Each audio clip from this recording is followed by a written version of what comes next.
Há algumas, não todas, mas depois podemos conversar sobre as que ficarem por responder. Eu queria começar por agradecer ao Unicef e ao Rui pelo convite, por esta sessão e pelas palavras iniciais que vão dar mote a muitos dos temas que eu vou abordar. Também à Praxis, ao Rui e ao Henrique e à Sofia por vir partilhar a visão, uma visão diferente da sociologia mais do que a minha, que é a de economia. Ora, a ideia da semana de trabalho de 4 dias agrada à maior parte das pessoas, mas muitas vezes é vista como sendo prejudicial para a economia. Sim, íamos ser todos mais felizes, mas a economia é o preço que temos de pagar por uma vida com mais tempo de lazer. Ia-nos tornar todos mais pobres. E é talvez por esta visão que a ideia enfrenta tanto ceticismo de algumas áreas, em alguns círculos. E é precisamente esta narrativa que eu quero quebrar com o meu livro, Sexta-feira é o Novo Sábado, e eu quero explicar porque é que a semana de 4 dias vai melhorar e não prejudicar a economia. Eu vejo-a como uma inovação social, uma melhor forma de organizar a economia no século XXI. E eu sei que parece excêntrico, mas a verdade é que não existe nada de natural, ou biológico, ou teológico, ou astrológico em trabalharmos 5 dias. A semana de trabalho é uma construção social, económica e política.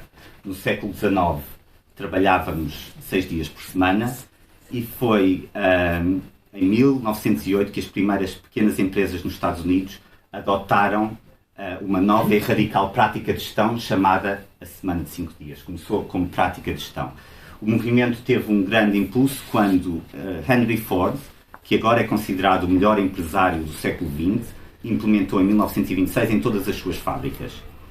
E, passados 12 anos, passou de prática de gestão para a economia, por legislação, em 1938, com o chamado Fair Labor Standards Act, que não era aplicado a todas as empresas, eram as empresas maiores que faziam comércio entre Estados, e depois a expansão foi nas décadas seguintes, foi até os anos 60 e 70.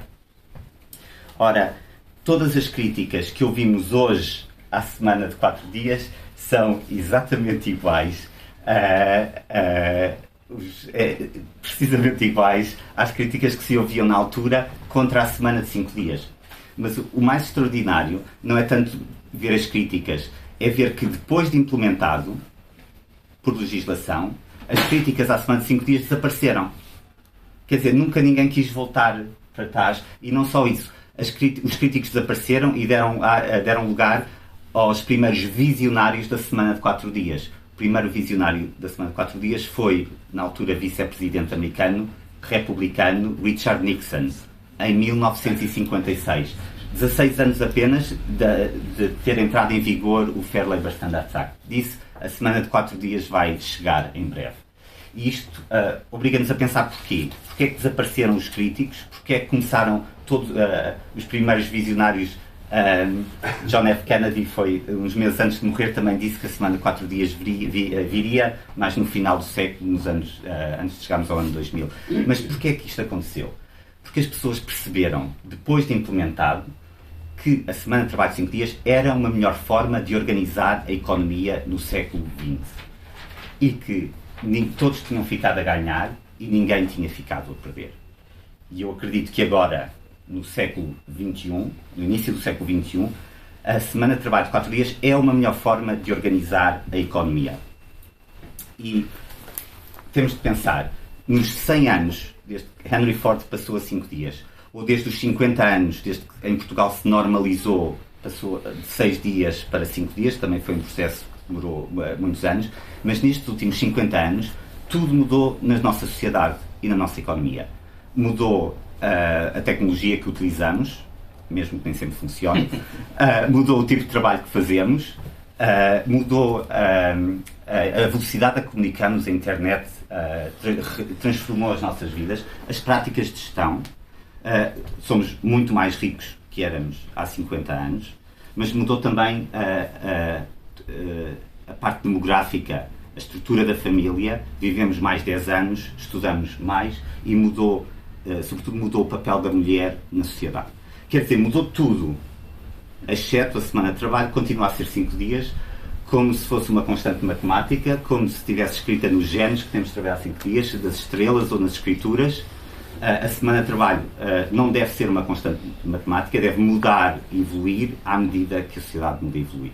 Portanto, a natureza, o cerne do argumento não é vamos trabalhar menos para ser mais felizes, não é já somos muito ricos, vamos trabalhar menos, não precisamos. Não, é porque é uma melhor forma de organizar a economia, porque a sociedade de hoje é muito diferente de há 50 anos, mas a forma de trabalhar mantém-se a mesma.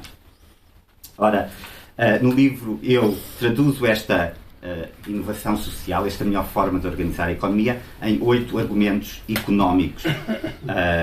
E para explicar a teoria económica por trás de cada um deles, eu organizo em torno de 4 dos grandes pensadores económicos, economistas políticos da história, John Maynard Keynes, Joseph Schumpeter, Karl Marx e Friedrich Hayek. Cada um tinha uma visão muito diferente da economia e do que era importante, para a economia. Ora, eu vou enumerar e depois, se houver perguntas, podemos falar em concreto de algumas delas, mas 8 razões. Porque é possível, porque vai estimular a economia através da procura das indústrias de lazer, do turismo, da restauração, da cultura, do entretenimento, vai aumentar a produtividade das empresas e vai promover a inovação e o empreendedorismo, vai reduzir o desemprego tecnológico, o desemprego que surge da adoção de novas máquinas que libertam mão de obra e tornam obsoleta algumas ocupações. 6, vai aumentar os salários e reduzir a desigualdade. 7, vai dar mais liberdade às pessoas de escolherem o que querem fazer, mesmo que seja trabalhar. E o último, ao partilhar os benefícios do crescimento económico com todos na sociedade, porque a semana, como o fim de semana, a semana de 5 dias é para todos, a semana de 4 dias também será para todos, vai reconciliar uma sociedade polarizada e enfraquecer os movimentos populistas que representam agora um grave risco para as nossas economias. Ora, estes 4 economistas são representantes de diferentes ideologias, ou são vistos como representantes de diferentes ideologias políticas. E discordavam sobre como é que funciona a economia e o que é importante para a economia. E esta é uma das características singulares dos economistas pelo que somos conhecidos, que nunca estamos de acordo. Já o Churchill dizia que se tivessem 2 economistas numa sala, havia certamente 2 opiniões distintas, e se um deles fosse o Keynes, então ainda havia 3 opiniões muito distintas. Portanto, nós somos assim, e eu não estou à espera que todos os economistas vão concordar com todos os argumentos. Mas esta é a visão da Semana de 4 Dias como inovação social. É que vocês podem ser progressistas, ou marxistas, ou conservadores, ou liberais. Não vão concordar com todos os argumentos, mas há argumentos que falam ao que vocês acham que é importante para a economia. E eu acredito mesmo, e escrevi o livro, acho que está em todo o lado no livro, sente-se, que eu acredito que esta sociedade está cada vez mais polarizada, podemos todos unir em torno desta ideia e a podemos tornar uma realidade se trabalharmos todos juntos para ela. Ora, eu escrevi o livro em inglês, ele saiu em agosto do ano passado, e não está direcionado para Portugal, tem muitos exemplos dos Estados Unidos, da passagem dos 6 para o 5, tem muitos exemplos do Reino Unido, tem muitos exemplos de outros países europeus, alguns de Portugal, e eu acrescentei mais alguns na tradução portuguesa, mas não faz uma reflexão concreta do que é que seria a semana de 4 dias no contexto português, nas oportunidades, nos desafios, nos problemas que pode trazer. Essa reflexão eu não faço no livro. Essa reflexão, esse debate, tem de ser feito, e espero que seja feito por outros académicos, economistas, sociólogos, gestores, juristas, especialistas em recursos humanos ou da psicologia de trabalho, mas que tenham um conhecimento mais concreto da economia portuguesa que eu não tenho. Mas espero que o livro ajude a esse debate, ajude a enquadrar e orientar esse debate. Mas, voltando aqui ao ponto, que existe uma resistência em alguns círculos à ideia e sequer até ao debate. Há resistência ao debate. E eu percebo completamente o ceticismo à ideia. Acho que é natural haver ceticismo e até acho saudável que haja ceticismo, é por isso que eu sou académico, mas o que eu não acho saudável é uma aversão a sequer ao debate. E desde que a Semana de 4 Dias entrou no espaço mediático em Portugal, quase como um tsunami, não tanto por causa do livro, ou não de todo por causa do livro, mas mais por causa do PS, que incluiu no programa, no manifesto eleitoral, mas fez estremecer algumas elites e negam-se à discussão. Portanto, eu escrevi aqui, a ideia foi caracterizada como um fait divers, como inqualificável, demagógica, uma loucura mansa ou uma farsa política do pior. Enfim, é vista como uma tentativa de distrair os portugueses dos assuntos verdadeiramente relevantes. E nada está mais longe da verdade. Então eu escrevi ao preparar esta sessão, aproveitei metade para escrever um artigo de opinião que enviei para o Observador e que saiu, e então esta segunda parte já é um preliminar, um começo de reflexão no contexto português, e então sobre a importância de discutir a Semana de 4 Dias. E esta discussão não tem caráter de urgência, não é como o Serviço Nacional de Saúde, não tem caráter de urgência, mas é uma das mais importantes discussões que o país pode ter. Não só força a encarar a vida real dos portugueses, como é que usam o seu tempo, o que é que fazem com o seu tempo e o que é que não fazem por falta de tempo, mas também obriga a uma reflexão profunda sobre a nossa economia e os nossos principais problemas. Discutir a Semana de Trabalho de 4 Dias é refletir sobre a baixa produtividade das nossas empresas, não em abstrato, mas em concreto. É constatar que Portugal tem das mais altas incidências de acidentes de trabalho na Europa, da parte de Espanha e de França, que condicionam todas as empresas a gastarem milhões em prémios de seguro todos os anos, e descobrir que podem ser reduzidos dando mais descanso aos trabalhadores.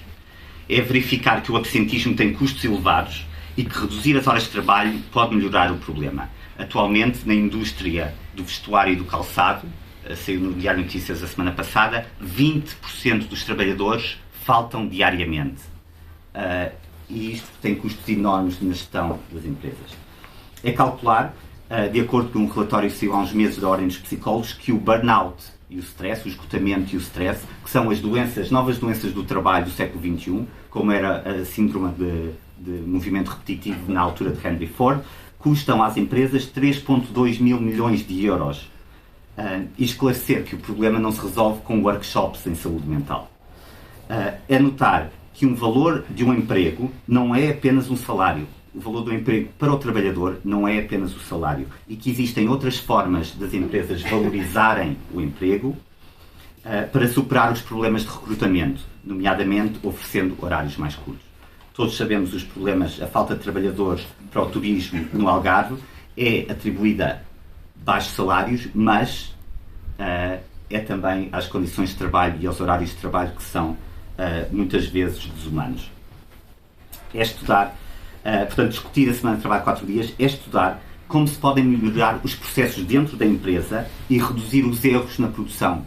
E os erros na produção geram desperdício de matéria-prima, queixas de clientes ou casos de litígio. É avaliar os elevados gastos com o transporte casa-trabalho dos trabalhadores e a fatura energética das empresas e inventar novas formas de os reduzir. Custos que se vão acentuar muito no próximo inverno. E é, sobretudo, consciencializar que não existem varinhas mágicas e que todos estes problemas que afundam os nossos índices de produtividade não se resolvem com um corte de impostos. Resolvem-se com um trabalho, um esforço conjunto entre os trabalhadores e os gestores para melhorar o funcionamento das empresas. Quando se fala no aumento da produtividade da Semana de 4 Dias, que as empresas que têm experimentado como prática de gestão verificam, são neste tipo são melhorias de processos, redução de erros, redução de absentismo, e que é o que as empresas que têm experimentado a Semana de 4 Dias verificam, melhora o negócio. Mas debater a Semana de 4 Dias é ir mais longe. É expor a falta de empreendedorismo em Portugal e descortinar que antes de uma empresa existir, o princípio de uma empresa é uma ideia e um projeto, e que é preciso ter tempo para os desenvolver. E tempo que nenhum banco vai financiar. uma entrevista recente do Presidente da Associação Nacional de Jovens Empresários, disse: a banca portuguesa ainda não está preparada para apoiar jovens empresas.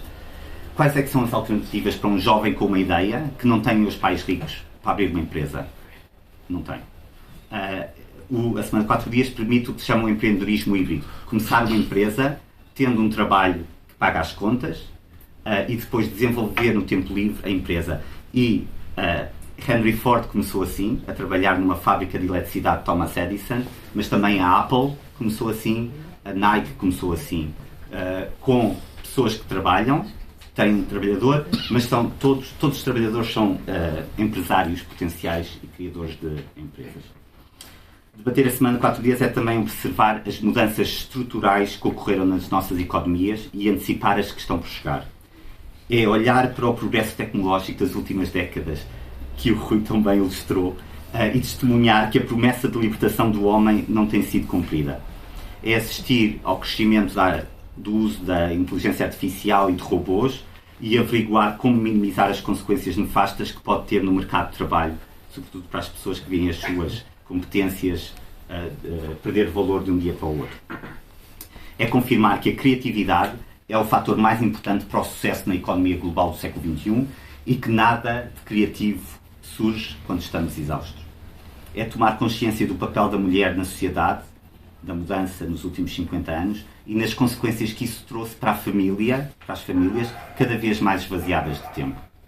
É raciocinar como podemos aumentar a taxa de natalidade em Portugal e evitar a migração da geração mais qualificada, das gerações mais qualificadas para o estrangeiro e compreender que, a par dos salários baixos, os horários excessivos e a crónica falta de tempo são duas das mais importantes causas do decréscimo populacional, quer pela imigração, quer pela baixa natalidade.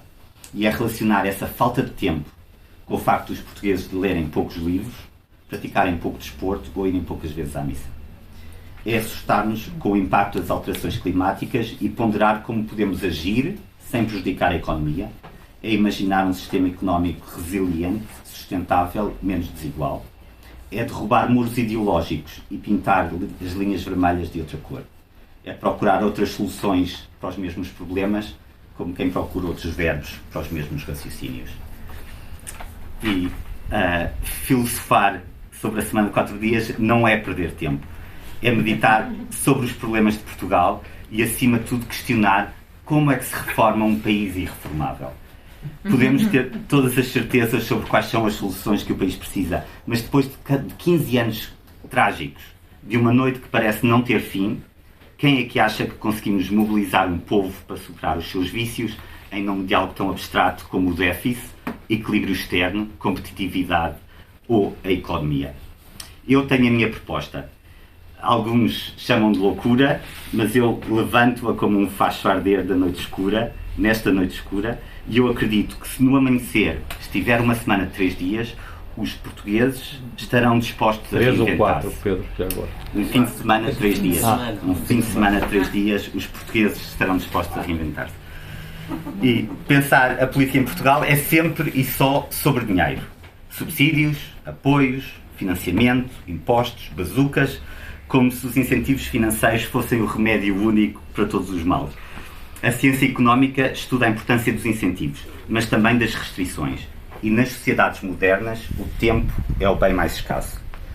Ruminar sobre como utilizamos o nosso tempo é tudo menos um fait divers. Aliás, parece-me uma proposta ideal para um mês de agosto, quando todos nós, tal como a brisa, temos mais tempo e menos pressa. Obrigado.